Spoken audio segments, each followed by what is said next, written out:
A la continuidad de estas reuniones de análisis, por supuesto, se están allegando de información, de opiniones, de puntos de vista para poder tener elementos y emitir el dictamen correspondiente. Por supuesto, cada grupo parlamentario tendrá sus puntos de vista particulares. Integrantes de la Comisión de Trabajo y Previsión Social en el Senado de la República se reunieron con el presidente de la Comisión Nacional de Salarios Mínimos, conocida como CONASAMI, para analizar los criterios con los que se fijarán las remuneraciones 2019 y cómo hacer compatibles con la nueva política de justicia laboral que aplicará la próxima administración.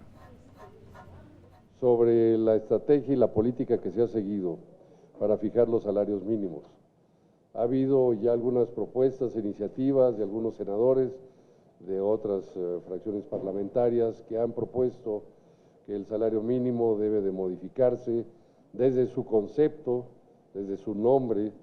Han por ahí hecho propuestas de que en lugar de llamarle salario mínimo se llame salario digno y de otras maneras más. Los criterios que se han utilizado o que se están utilizando en este caso para el año próximo para fijar el salario mínimo, las bases sobre las cuales se calcula, cómo podemos hacer compatible esto con la nueva política laboral, de justicia laboral que se está buscando implementar para mejorar el bienestar, los ingresos, los salarios y el bienestar de la clase trabajadora en México.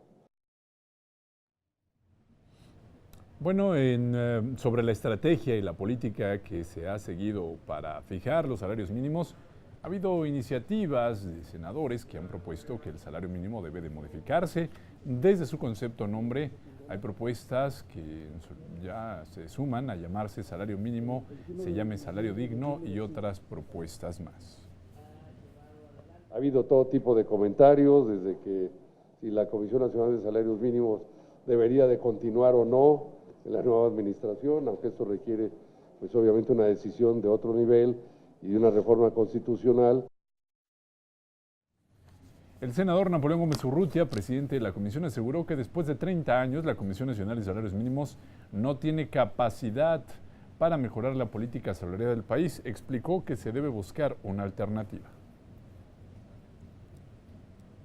Solo Cuba y Venezuela ganan, el salario mínimo está por debajo del nuestro.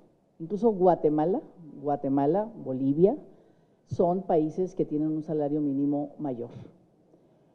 Como que la pregunta es un poco como ¿por qué no? ¿México es menos productivo que Bolivia y que Guatemala? Bueno, escuchamos a la senadora Patricia Mercado que se refería a que el salario no puede basarse en la oferta y la demanda. Luego, en su exposición, Basilio González Núñez, presidente de la CONASAMI, dijo que en los últimos años se recuperó el poder adquisitivo del salario mínimo en un 15%, lo que no se había hecho en los últimos 40 años. Explicó que quien fija los salarios mínimos no es el presidente de la República. Señaló que decirlo implica un desconocimiento.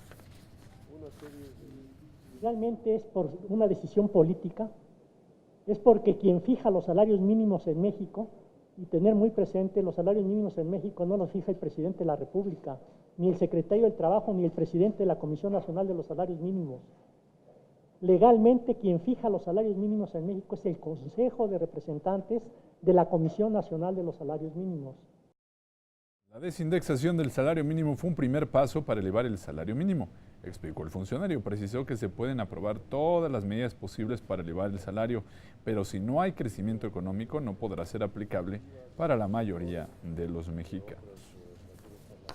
Para que pudiéramos avanzar más rápidamente en el incremento a los salarios mínimos, pues es que la economía crezca. Y una economía que lleva 30 años prácticamente creciendo al 2%, realmente, ¿qué puede garantizar de salarios a los trabajadores en México? Ese es el gran dilema, al final de cuentas, de los mexicanos. Si no logramos hacer como país que la economía crezca a tasas mayores, así busquemos todos los medios legales, todas las disposiciones normativas, todo lo que queramos, no vamos a lograr que de manera sustantiva se incremente para la mayoría de los mexicanos los salarios mínimos de una manera significativa.